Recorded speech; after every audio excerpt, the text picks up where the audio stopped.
नमस्कार बच्चों, मैं संगीता सेन आपकी Hindi teacher Envira online school में आपका स्वागत करती हूँ। आज हम पढ़ेंगे कक्षा तीसरी का पाठ 4 काबुली वाला। इसके लेखक है श्रीमान रविंद्र ठाकुर, जिन्होंने पिता और पुत्री के संबंध का बहुत अनोखा वर्णन किया है। आइए पढ़ते हैं हम ये पाठ, उनके द्वारा लिखित काबुली वाला। मेरी 5 बरस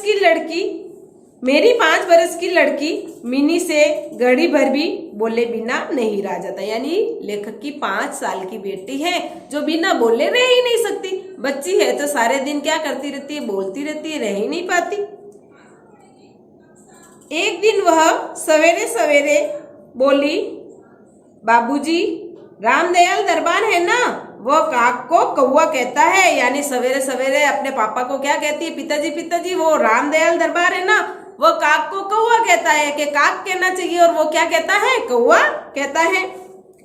वह कुछ नहीं जानता है नहीं ना बाबूजी, वो कहते हैं वो कुछ जानता नहीं है ना बाबूजी, इसीलिए तो काक को कौवा कहता है। मेरे कुछ कहने से पहले ही उसने दूसरी बात छेड़ दी। देखो बाबूजी, भोला कहता है कि आकाश में हाथी सूंड से पानी फेंकता है, इसी से वर्षा होती है। अच्छा बाबूजी, भोला झूठ बोलता है ना। यानी वो एक बात का जवाब ही नहीं दे पाते उसके पिताजी, और वो दूसरी बात छेड़ देती है। क्या कहती है, भोला क्या कहता है, आकाश से वर्षा कैसे होती है कि हाथी अपनी सूंड में पानी भरकर फेंकता है तब बारिश होती है। और ऊपर से खुद ही क्या कहती है, पिताजी भोला झूठ बोलता है ना। और फिर वह खेलने में लग गई। यानी अपनी बातें कह रहती है, वापस पिताजी का उत्तर भी नहीं सुनती और खेलने में लग जाती हैं। बच्चे हैं, कुछ भी बोल के चले जाते हैं। मेरा घर सड़क के किनारे है। एक दिन मिनी मेरे कमरे में खेल रही थी। अचानक वह खेलकर खिड़की के पास दौड़कर गई और बड़े जोर से चिल्लाने लगी, काबुली वाले, ओ काबुली वाले। यानी खेल रही थी पहले तो पिताजी के पास और बाद में खिड़की के पास दौड़कर जाती है और उस काबुली वाले को बुलाती है। कंधे पर मेवों की झोली लटकाए, हाथ में अंगूर की पेटी लिए एक लंबा सा काबुली धीमी चाल से सड़क पर जा रहा था। यानी उसके हाथ में क्या थे, कंधे पर क्या थी, मेवों की झोली, जिसके अंदर मेवे भरे थे, काजू बादाम पिस्ता वगैरह सब कुछ वो मेवे भरे थे। और हाथ में क्या थी, अंगूर की पेटी। और लेकर धीमी आवाज में, क्यों काबुली वाला था वो सब बेचते हुए जाता है तो धीरे धीरे ही चलेगा, धीमी आवाज में धीरे धीरे वहां से जा रहा था। जैसे ही वह मेरे मकान की ओर आने लगा, मिनी भीतर भाग गई। यानी कि वो पहले तो काबुली वाले को बुलाती है और जैसे ही वो उसके मकान के पास आता है तो मिनी वहां से भाग जाती है। उसे डर लगा कि कहीं वह उसे पकड़ ना ले जाए। यानी उसके मन में किसी ने ये भावना बिठा दी थी कि काबुली वाले है ना बच्चों को पकड़ के ले जाते हैं, इसलिए वो उसको डर लगा कि काबुली वाला कहीं उसको पकड़ के ना ले जाए। उसके मन में यह बात बैठ गई थी कि काबुली वाले की झोली के अंदर तलाश करने पर उस जैसे और भी 2-4 बच्चे मिल सकते हैं। यानी उसको डर लगने लगा, उसके मन में किसी ने ये बात बैठा दी होगी, काबुली वाले बच्चों को पकड़ते हैं और काबुली वाले की झोली में से 2-4 बच्चे तेरे जैसे मिले, तो उसको क्या लगने लगा, काबुली वाले से डर लगने लगा। काबुली ने मुस्कुराते हुए मुझे सलाम किया, मैंने उससे कुछ सौदा खरीदा। यानी काबुली वाले ने मुस्कुराते हुए यानी लेखक को सलाम किया, प्रणाम किया और उसने उससे कुछ सौदा खरीदे, यानी कुछ मेवे वगैरह लिए। फिर वह बोला, बाबू साहब आपकी लड़की कहाँ गई। अब वो क्या कहता है कि आपकी लड़की कहाँ गई। मैंने मिनी के मन से डर दूर करने के लिए उसे बुलवा लिया, क्योंकि वो काबुली वाले से डरती थी तो लेखक उसका डर दूर करना चाहता था। तो जब काबुली वाला पूछता है आपकी लड़की कहाँ है तो वो उसको बुला लेता है। काबुली ने झोली में से किशमिश और बादाम निकालकर मिनी को देने चाहे पर उसने कुछ न लिया। यानी काबुली वाले ने क्या किया, किशमिश और बादाम निकालकर मिनी को देना चाहा लेकिन उसने कुछ भी नहीं लिया। क्यों, क्योंकि वो उससे डरती थी। डरकर वह मेरे घुटनों से चिपट गई। यानी जब उसके पिताजी खड़े थे उनके पाँवों के वो लिपट के खड़ी हो गई, क्योंकि वो डरती थी काबुली वाले से। काबुली से उसका परिचय इस तरह हुआ। यानी काबुली से उसका पहला परिचय कुछ इस तरीके से हुआ। कुछ दिन बाद किसी जरूरी काम से मैं बाहर जा रहा था, देखा कि मिनी काबुली से खूब बातें कर रही है। यानी कुछ दिन बाद वो क्या कहाँ जा रहे थे, बाहर जा रहे थे, और उसने क्या देखा कि काबुली वाले से मिनी क्या कर रही है, बातें। आज लेखक ने बाहर कि मैं कहीं कहाँ जा रहा था, बाजार की तरफ, कहीं बाहर जा रहे होंगे, और वो क्या देखता है, पहले तो वो काबुली वाले से डरती थी और आज देखो काबुली वाले से मिलकर बातें कर रही हैं। काबुली मुस्कुराता हुआ सुन रहा था, यानी उसकी बातें काबुली वाला भी क्या कर रहा था, मुस्कुराकर सुन रहा था। मिनी की झोली बादाम किशमिश से भरी हुई थी। मैंने काबुली को अठन्नी देते हुए कहा, इसे यह सब क्यों दे दिया, अब मत देना। यानी लेखक वो क्या करता है, काबुली वाला उस बच्ची को क्या दे देता है, कुछ मेवे दे देता है, किशमिश बादाम वगैरह, और पैसे भी नहीं लेता। लेकिन लेखक क्या करता है, उसको अठन्नी दे देता है और क्या कहता है, इसको अब ये सब कुछ मत देना। फिर मैं बाहर चला गया, यानी लेखक उस काबुली वाले को कहकर चले जाते हैं भाई इसको मेवे वगैरह मत दिया करो, अठन्नी देकर लेखक वहां से बाहर चले जाते हैं। कुछ देर तक काबुली मिनी से बातें करता रहा। जाते समय वो अठन्नी मिनी की झोली में डाल गया। थोड़ी देर तो वो मिनी से बातें करता रहा और वापस जो अठन्नी उसके पिताजी ने दी थी वो वापस मिनी की झोली में डालकर चला गया। जब मैं घर लौटा तो देखा कि मिनी की माँ काबुली से अठन्नी लेने के कारण उस पर खूब गुस्सा हो रही थी। अब लेखक क्या करता है, अठन्नी देता है और काबुली वाला क्या करता है, वापस मिनी को देकर चला जाता है। मिनी ले जाकर मम्मी को देती है और मम्मी इस बात के ऊपर मिनी को डांट रही होती है, उस पर गुस्सा होती है। इतने में पिताजी वापस आ जाते हैं। काबुली प्रतिदिन आता रहा। उसने किशमिश बादाम दे देकर मिनी के छोटे से हृदय पर काफी अधिकार जमा लिया था। यानी बच्ची थी तो हमेशा वो उसे देता तो वह खुश होती, उसके हृदय पर अधिकार जमा लिया, मतलब वह उससे खूब अच्छी, उससे क्या हो गई, उसकी दोस्ती हो गई। रहमत काबुली को देखते ही मेरी लड़की हंसती हुई पूछती, काबुली वाले, ओ काबुली वाले तुम्हारी झोली में क्या है। यानी जब भी वो आता तो वो हंसते हुए उससे क्या पूछती, काबुली वाले, ओ काबुली वाले तुम्हारी झोली में क्या है। रहमत हंसता हुआ कहता हाथी। रहमत हंसता हुआ क्या कहता, हाथी, जबकि उसको पता है हाथी को अपन झोली में नहीं रख सकते। वो तो उससे हंसी मजाक करने के रूप में कह रहा है ना। क्या हाथी को झोली में डाल के रख सकते, नहीं रख सकते ना। तो वो मजाक में कहता मेरी झोली में क्या है, हाथी है। फिर वह मिनी से कहता तुम ससुराल कब जाओगी। फिर वह मिनी से क्या कहता, तुम ससुराल कब जाओगी। इस पर उल्टे वह रहमत से ही पूछती, इस पर उल्टे वह रहमत से वापस पूछती काबुली वाले से। काबुली वाला उसे कहता तुम ससुराल कब जाओगे, तो वो वापस काबुली वाले से क्या कहती, तुम ससुराल कब जाओगे। यानी वो काबुली वाले को कहती मैं तो ससुराल जाऊंगी या नहीं जाऊंगी, तुम कब जाओगी। रहमत अपना मोटा गुस्सा तान कर कहता हम ससुर को मारेगा। यानी रहमत मोटा गुस्सा तान कर ऐसे हंसाने के लिए बच्ची को, मैं तुम्हारे ससुर को मारूंगा। इस पर मिनी खूब हंसती। इस पर वो बच्ची जो मिनी है वो खूब हंसती, उसे हंसी आती। हर साल सर्दियों के अंत में काबुली अपने देश चला जाता, यानी काबुली वाला दूसरे देश के था और सर्दियों का अंत होता तो वो अपने देश चला जाता।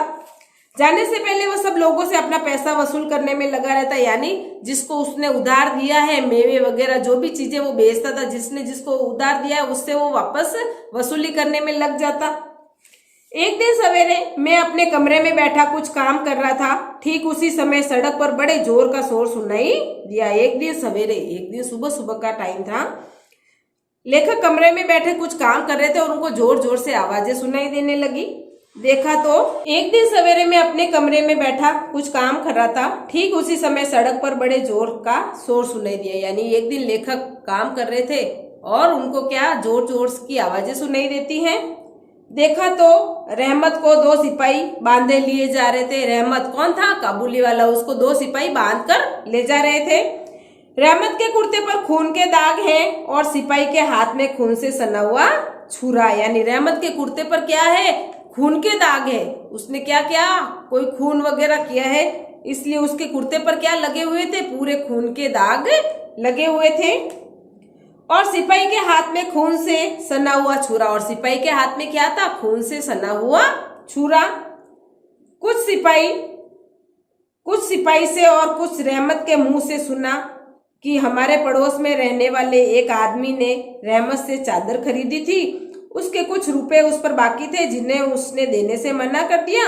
इसी बात पर दोनों में बात बढ़ गई और काबुली वाले ने उसे छुरा मार दिया। यानी क्या कहता है कि सिपाही से और काबुली वाले से, यानी उसने कुछ बातें सुनी कि इसको क्यों छुरा मारा, कि इसने किसी को चादर बेची थी, अब वसूली के पैसे लेने गया तो उसने पैसे देने से मना कर दिया। इस बात में दोनों क्या करने झगड़ने लगे और काबुली वाले ने क्या किया, उस पड़ोसी को छुरा मार दिया। इतने में काबुली वाले कहते हुए मिनी घर से निकल आई। रहमत का चेहरा क्षण भर के लिए खिल उठा। मिनी के आते ही पूछा, तुम ससुराल कब जाओगे? रहमत ने हंसकर कहा, हाँ वही तो जा रहे हूँ। यानी इतने में क्या होता है, मिनी घर से बाहर आ जाती, बच्ची है तो वो पहले की तरह पूछती है, तुम ससुराल कब जाओगे? तो रहमत क्या कहता है, मैं ससुराल ही तो जा रहा हूँ। ससुराल का मतलब यहाँ पे क्या है, कहाँ जा रहा है? जेल उसके लिए ससुराल है। छुरा चलाने के अपराध में रहमत को कई साल सजा हो गई। यानी छुरा चलाने के अपराध में रहमत को क्या हुआ, कई साल जेल में रहना पड़ा। कई साल बीत गए। आज मिनी का विवाह है। मैं अपने कमरे में बैठा खर्च का हिसाब लिख रहा हूँ। इतने में रहमत सलाम करके एक और खड़ा हो गया। मैंने पूछा, क्यों रहमत कब आए? यानी अब कई साल बीत गए और मिनी भी बड़ी हो गई। आज उसकी क्या है, शादी है और उसके पिताजी सारा खर्च लिख रहे। इतने में रहमत काबुली वाला आता और एक तरफ खड़ा हो जाता है और वो कहते हैं, क्यों रहमत कब आए? यानी वो कहते हैं, तुम जेल से कब छूटे? कल शाम को ही जेल से छूटा हूँ, उसने बताया। मैंने उससे कहा, आज हमारे घर में एक जरूरी काम है, मैं उसी में लगा हूँ, तुम आज जाओ फिर आना। यानी उसके पिताजी कहते हैं, आज तुम चले जाओ, मुझे कुछ काम है, तुम कल आना। वह उदास होकर जाने लगा। दरवाजे के पास रुककर बोला, जरा बच्ची को देख नहीं सकता? यानी वो बोलने लगा, क्या मैं बच्ची को देख सकता हूँ?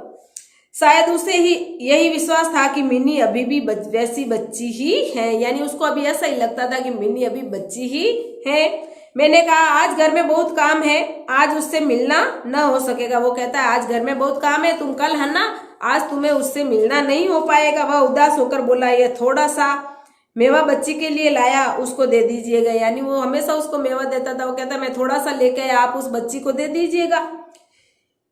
मैंने उसे पैसे देने चाहे पर उसने कहा, आपकी बेटी जैसी मेरी बेटी है, मैं उसको याद कर करके आपकी बच्ची के लिए थोड़ा सा मेवा ले आया करता हूँ। मैं यहाँ सौदा बेचने नहीं आता। यानी वो कहता है कि आपकी बच्ची है वैसी मेरी बच्ची है, मैं मेरी बच्ची को याद करके आपकी बच्ची के लिए मेवा लाता हूँ। यानी उस मिनी को देख के उसको किसकी याद आती है, क्योंकि वो बाहर के देश का था तो उसको अपने बच्चे की याद आती है, इसलिए वो मिनी को मेवा दे जाता है। वो कहते मैं कोई सौदा करने नहीं आया हूँ, मैं मिनी को देने के लिए लाया हूँ। उसने अपने कुर्ते की जेब में हाथ डालकर कागज का एक टुकड़ा निकाला। देखा कि कागज पर छोटे से हाथ के नन्हे पंजे की छाप है। हाथ में थोड़ी सी कालिख लगाकर कागज पर उसकी छाप ले ली गई। अपनी बेटी की इस याद को छाती से लगाकर रहमत हर साल कोलकाता के गली कुचों में सौदा बेचने आता है। यह देखकर मेरी आंखें भर आई। सब कुछ भूलकर मैंने उसी समय मिनी को बाहर बुलाया। वह विवाह की पूरी पोशाक और गहने पहने मिनी शर्म से सिकड़ी हुई मेरे पास आकर खड़ी हो गई। यानी अब उसको भी अपनी बेटी की याद आती है तो वो सारी चीजें ना लेकर क्या होता है, भूल जाता है। उसको देखकर उस पर क्या आ जाती है, उसको दया आ जाती है और वो क्या करता है, अपनी बेटी को बुला देता है। और बेटी अब विवाह की पूरी पोशाक में आती है और अब तो बड़ी हो गई, लज्जाने लगी, इसलिए उसको शर्म आने लगी। उसे देखकर रहमत काबुली पहले तो शक पक्का यानी थोड़ा घबरा गया, हिचकिचाया बेचारा।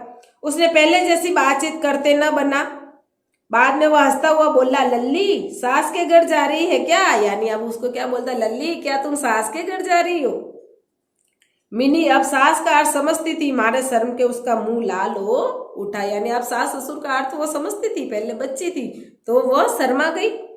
मिनी के चले जाने पर रहमत एक गहरी सांस लेकर वही जमीन पर बैठ गया। उसकी बेटी भी इतने दिनों में बड़ी हो गई होगी। इन 8 वर्षों में उसका क्या हाल हुआ होगा, वह उसकी याद में खो गया। यानी 8 वर्ष से वो जेल में से आया तो वो भी अपनी बेटी की याद करने लगा कि मेरी बेटी भी क्या मिनी के जितनी बड़ी हो गई। ये सब देखकर वो वहीं बैठ गया और कुछ न कुछ सोचने लगता है, बेचारा उदास हो जाता है। मैंने कुछ रुपए निकाल कर उसके हाथ में रख दिए और कहा, रहमत, अब तुम अपनी बेटी के पास अपने देश चले जाओ। और क्या कहा लेखक ने कि अब तुम्हारी बेटी भी बड़ी हो गई होगी, शादी विवाह के योग्य हो गई, तुम भी क्या करो, अब अपने देश चले जाओ। यानी कुछ पैसे देकर उसको अपने देश जाने के लिए कहता है। ये हो गया अपने कक्षा 3 का पाठ 4 काबुली वाला पूरा।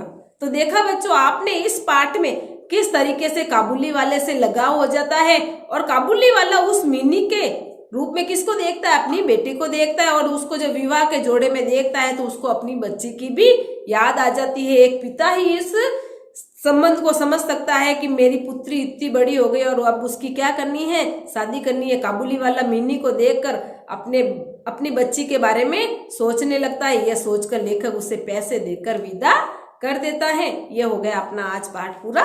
धन्यवाद।